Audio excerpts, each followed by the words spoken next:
دو نوجوان سیدنا عمر رضی اللہ عنہ کی محفل میں داخل ہوتے ہی محفل میں بیٹھے ایک شخص کے سامنے جا کر کھڑے ہو جاتے ہیں اور اس کی طرف اشارہ کر کے کہتے ہیں، یا عمر، یہ ہے وہ شخص۔ سیدنا عمر ان سے پوچھتے ہیں، کیا کیا ہے اس شخص نے؟ یا امیر المومنین، اس شخص نے ہمارے باپ کو قتل کیا ہے۔ کیا کہہ رہے ہو؟ اس نے تمہارے باپ کو قتل کیا ہے؟ سیدنا عمر رضی اللہ عنہ سے پوچھتے ہیں۔ سیدنا عمر پھر اس شخص سے مخاطب ہو کر پوچھتے ہیں، کیا تو نے ان کے باپ کو قتل کیا ہے؟ وہ شخص کہتا ہے، یا امیر المومنین، مجھ سے قتل ہو گیا ہے ان کا باپ۔ کس طرح قتل کیا ہے؟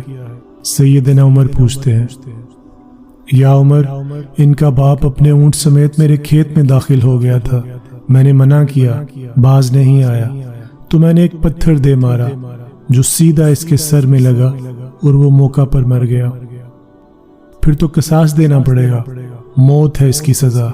سیدنا عمر کہتے ہیں، نہ فیصلہ لکھنے کی ضرورت، اور فیصلہ بھی ایسا اٹل کہ جس پر کسی بحث و مباحثے کی بھی کوئی گنجائش نہیں۔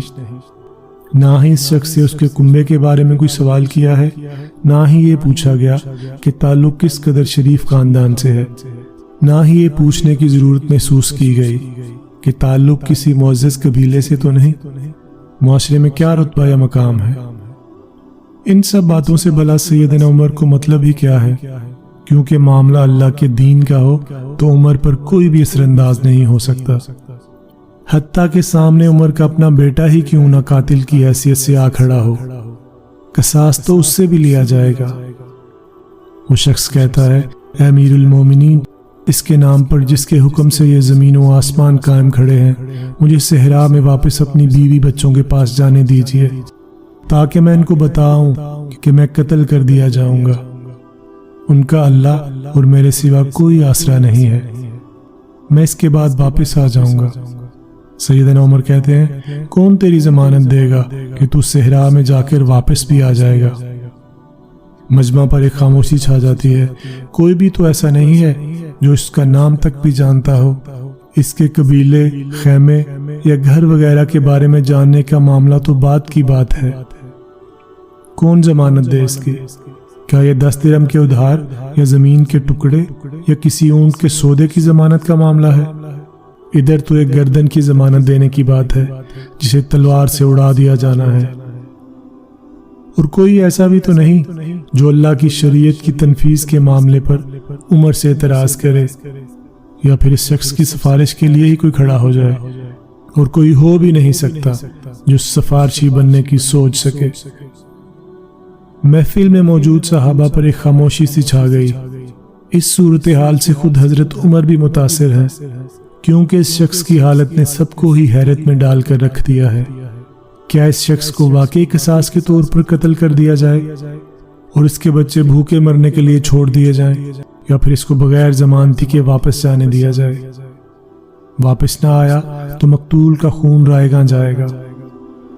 اس صورتحال پر سر اٹھا کر التجا بھری نظروں سے نوجوانوں کی طرف دیکھتے ہیں، معاف کر دو اس شخص کو۔ نہیں امیر المومنین، جو ہمارے باپ کو قتل کرے اس کو چھوڑ دیں، یہ تو ہو ہی نہیں سکتا۔ نوجوان اپنا آخری فیصلہ بغیر کسی جھجک کے سنا دیتے ہیں۔ حضرت عمر ایک بار پھر مجمع کی طرف دیکھ کر بلند آواز سے پوچھتے ہیں، اے لوگو، ہے کوئی تم میں سے جو اس شخص کی ضمانت دے؟ حضرت ابو ذر غفاری اپنے زہد و صدق سے بھرپور بڑھاپے کے ساتھ کھڑے ہو کر کہتے ہیں، میں ضمانت دیتا ہوں اس شخص کی۔ سیدنا عمر کہتے ہیں، ابو ذر، اس نے قتل کیا ہے، چاہے قتل ہی کیوں نہ کیا ہو۔ ابو ذر اپنا اٹل فیصلہ سناتے ہیں۔ حضرت عمر پوچھتے ہیں، جانتے ہو اسے؟ ابو ذر نے کہا، نہیں جانتا اسے۔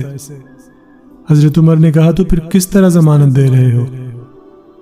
ابو ذر نے کہا، میں نے اس کے چہرے پر مومنوں کی صفات دیکھی ہیں، اور مجھے ایسا لگتا ہے کہ یہ شخص جھوٹ نہیں بول رہا، انشاءاللہ یہ لوٹ کر واپس آئے گا۔ حضرت عمر رضی اللہ فرماتے ہیں، ابو ذر، دیکھ لو، اگر یہ 3 دن میں لوٹ کر نہ آیا تو مجھے تمہاری جدائی کا صدمہ دیکھنا پڑے گا۔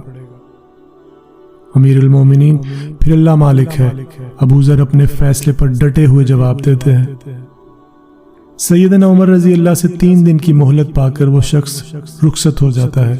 کچھ ضروری تیاریوں کے لیے بیوی بچوں کو الوداع کہنے، اپنے بعد ان کے لیے کوئی راہ دیکھنے اور اس کے قصاص کی ادائیگی کے لیے قتل کیے جانے کی غرض سے لوٹ کر واپس آنے کے لیے۔ اور پھر 3 راتوں کے بعد عمر بھلا کیسے اس امر کو بھلا پاتے؟ انہوں نے تو ایک لمحہ گن گن کر کاٹا تھا۔ عصر کے وقت شہر میں منادی دی جاتی ہے، نوجوان اپنے باپ کا قصاص لینے کے لیے بے چین، اور لوگوں کا مجمع اللہ کی شریعت کی تنفیذ دیکھنے کے لیے جمع ہو چکا ہے۔ حضرت ابو ذر بھی تشریف لاتے ہیں اور آ کر عمر کے سامنے بیٹھ جاتے ہیں۔ کدھر ہے وہ آدمی؟ سیدنا عمر سوال کرتے ہیں۔ مجھے کوئی پتہ نہیں ہے یا امیر المومنین، ابو ذر مختصر جواب دیتے ہیں۔ ابو ذر آسمان کی طرف دیکھتے ہیں، جدھر سورج ڈوبنے کی جلدی میں آج معمول سے زیادہ تیزی کے ساتھ جاتا دکھائی دے رہا ہے۔ محفل میں ہو کا عالم ہے، اللہ کے سوا کوئی نہیں جانتا کہ آج کیا ہونے جا رہا ہے۔ یہ سچ ہے کہ ابو ذر سیدنا عمر کے دل میں بستے ہیں۔ عمر سے ان کے جسم کا ٹکڑا مانگے تو عمر دیر نہ کریں، کاٹ کر ابو ذر کے حوالے کر دیں۔ لیکن ادھر معاملہ شریعت کا ہے، اللہ کے احکامات کی بجاوری کا ہے۔ کوئی کھیل تماشا نہیں ہونے جا رہا، نہ ہی کسی کی حیثیت یا صلاحیت کی پیمائش ہو رہی ہے۔ حالات و واقعات کے مطابق نہیں، اور نہ ہی زمان و مکان کو بیچ میں لایا جانا ہے۔ قاتل نہیں آتا تو ضامن کی گردن جاتی نظر آ رہی ہے۔ مغرب سے چند لمحے پہلے وہ شخص آ جاتا ہے۔ بے ساختہ حضرت عمر کے منہ سے اللہ اکبر کی صدا نکلتی ہے، ساتھ ہی مجمع بھی اللہ اکبر کا ایک بھرپور نعرہ لگاتا ہے۔ حضرت عمر اس شخص سے مخاطب ہو کر کہتے ہیں، اے شخص، اگر تو لوٹ کر نہ بھی آتا تو ہم نے تیرا کیا کر لینا تھا؟ نہ ہی تو کوئی تیرا گھر جانتا تھا اور نہ ہی کوئی تیرا پتہ جانتا تھا۔ امیر المومنین، اللہ کی قسم، بات آپ کی نہیں ہے، بات اس ذات کی ہے جو سب ظاہر و پوشیدہ کے بارے میں جانتا ہے۔ دیکھ لیجئے، میں آ گیا ہوں۔ اپنے بچوں کو پرندوں کے چوزوں کی طرح صحرا میں تنہا چھوڑ کر، جدھر نہ درخت کا سایہ ہے اور نہ ہی پانی کا نام و نشان، میں قتل کر دیے جانے کے لیے حاضر ہوں۔ مجھے بس یہ ڈر تھا کہ کہیں یہ نہ کہہ دے کہ اب لوگوں میں سے وعدوں کا افاہ ہی اٹھ گیا ہے۔ سیدنا عمر نے ابو ذر کی طرف رخ کر کے پوچھا، ابو ذر، تو نے کس بنا پر اس کی ضمانت دی تھی؟